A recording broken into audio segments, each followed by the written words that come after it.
নমস্কাৰ সকলোকে মোৰ চেনেলৰ অন্য এটা ভিডিঅ'লৈ আপোনালোকক স্বাগতম জনাইছোঁ আৰু আপোনালোক সকলোকে ৰঙালী বিহুৰ শুভেচ্ছা জ্ঞাপন কৰিলোঁ। যিহেতু বহাগ বিহু চলি আছে সেইকাৰণে বহাগ বিহু বুলি জেতুকা লগাইছিলোঁ বা ফাৰ্ষ্ট টাইম মই জেতুকা পিচি পেলাই লগালোঁ, সেইকাৰণে কালাৰটো অলপ ভাল আহিলে দেখাই দিছোঁ আৰু আহক চাওঁ মই ৰঙালী বিহুত কি কৰিলোঁ। বিহুৰ দিনা ৰাতিপুৱাই বৰ্তাহঁতৰ ঘৰৰ পৰা এয়া মাহ হালধি খুন্দা দিছিলে। আমি ঘৰত থাকোঁতে মানে ইয়াত মাহঁতৰ ঘৰত বৰ্তাহঁতৰ ঘৰতেই মানে এইবিলাক মাহ হালধি পিছে আৰু দিয়েহি আৰু আমি বিহু দিনাখনেই লগাওঁৱেই মানে ৰাতিপুৱাই বৰ্তা আহি পেলাই মাহ হালধি দি থৈ গ'ল। আৰু যিহেতু মোৰ অলপ স্কিনৰ প্ৰব্লেমো আছে সেইটো কাৰণে মই মানে পালে লগাওঁৱেই মানে চবত মানে মুখে চুখে ভালকৈ লগাই লৈছোঁ। ইয়াত মানে বিহুৰ যিবিলাক ৰিচুৱেলছ আছে ধৰক নহৰু পানী দিয়া, এইবিলাক বিচনী ধোৱা, এইবিলাক মানে গাঁৱত যিহেতু সকলোৱে মানে এইবিলাক আজিকালি বুলি নহয় আগৰ পৰাই দাদীহঁতকো দেখি আহিছোঁ, তেওঁলোকেও কৰে আৰু এই মাহ হালধি লগাবলৈ দিয়ে। আজিকালি এইবিলাক ইমানকৈ কৰা দেখা নাযায় যদিও আমি মানে ঘৰত আহিলে ইয়াত এইবোৰ লগাওঁৱেই আৰু বিহুৰ দিনাখন নিজে পিচি পেলাই তেনেকৈ বিহুত বেলেগ ক'ৰবাত থাকিলে লগোৱা নহয়, কিন্তু ঘৰত থাকিলে এইবিলাক লগোৱা হয়।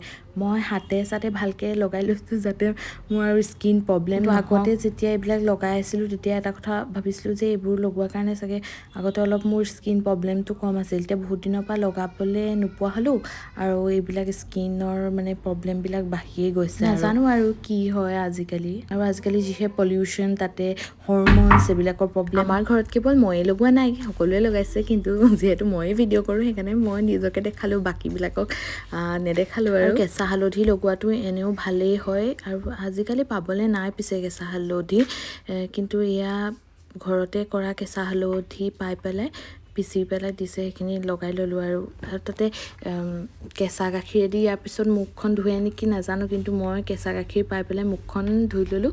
পিছত গা পা ধুই আহি আকৌ বৰ্তাহঁতৰ ঘৰতে আছে জেতুকা, তাৰপৰা জেতুকালৈ টোকালি লৈ পেলাই পিচিব লাগিব বুলি ভাবি আছোঁ। কমেও 7-8 বছৰমান হ'ল মই এনেকৈ জেতুকা মানে এনেকৈ টোকালি পেলাই পিছা নাই, তাকে মই কৈ আছিলোঁ তথাপিও এতিয়া মানে সেইখিনি ভাল নালাগিলে ক'বলৈ। আৰু এয়া 101টা শাকৰ আঞ্জা মানে ভাজি। আগতে দাদীহঁতে আৰু এই নানীহঁতে কি কৰে, খাৰ বনায়, 101টা শাক লৈ পেলাই খাৰ বনাই পেলাই দিয়ে। অকণমান তিতি লাগে যদিও খাবলৈ খুবেই সোৱাদ লাগিছিলে। ইয়াৰ পিছত আকৌ মানে এইখিনি আগৰখিনি আছিলে আমাৰ ডাঙৰ বৰ্তাহঁতৰ ঘৰৰ ভাজি 101টা শাকৰ, এতিয়া আকৌ এই বৰ্তাহঁতৰ ঘৰৰ পৰা দিলেহি 101টা শাকৰ ভাজি। মই বোলো আজি একেবাৰে দেখোন পাৰ্টি হৈ গৈছে শাকৰ। সুধিলোঁ তাতে বোলো কোনেও খাৰ বনোৱা নাই নি, মোক কৈছে বোলে তই নবনালি কেলৈ, মই বোলো নাজানো নহয়, মই নহ'লে বনালোহেঁতেন। তাৰপিছত এয়া বিহু বুলি আমাৰ বেটা জিচানক অকণমান উলিয়াই মেলাই দিলোঁ। তাক মানে মই যদি গানটো গাই দিওঁ একদম বেলেগ নাচে, একেবাৰে মজা লাগে। আৰু সি গামোচাখন ডিঙিত পিন্ধে বুলি জানে। তাৰপিছত আমাৰ আব্বাক যিহেতু গামোচা এখন পিন্ধি থকা দেখে সি একেবাৰে কৈছে বোলে নেন মানে নানায়ক বুলি কৈছে। তাৰপিছত দুপৰীয়া সাজত বনাইছিলোঁ কল পচলা দি মাছৰ মুৰিঘণ্টা। পচলা বোলে বিহুৰ সময়ত খাব লাগে, সেইটো কাৰণে বিহু বুলি নহয় বহাগ মাহত খাব লাগে বুলি কয়, সেইটো কাৰণে বহাগ মাহত খাই ল'লে গোটেই বছৰটো খাই থাকিব পাৰি, সেইটো কাৰণে মাছৰ মাথা দি মই কল পচলা বনালোঁ। কেনেকৈনো বনাইছিলোঁ আপোনালোকক অলপমান দেখালোঁ আৰু আজিলৈ ইমানেই আছিল। চাই থাকিব মোৰ ভিডিঅ'বিলাক, ভাল লাগিলে লাইক শ্বেয়াৰ কৰি দিব।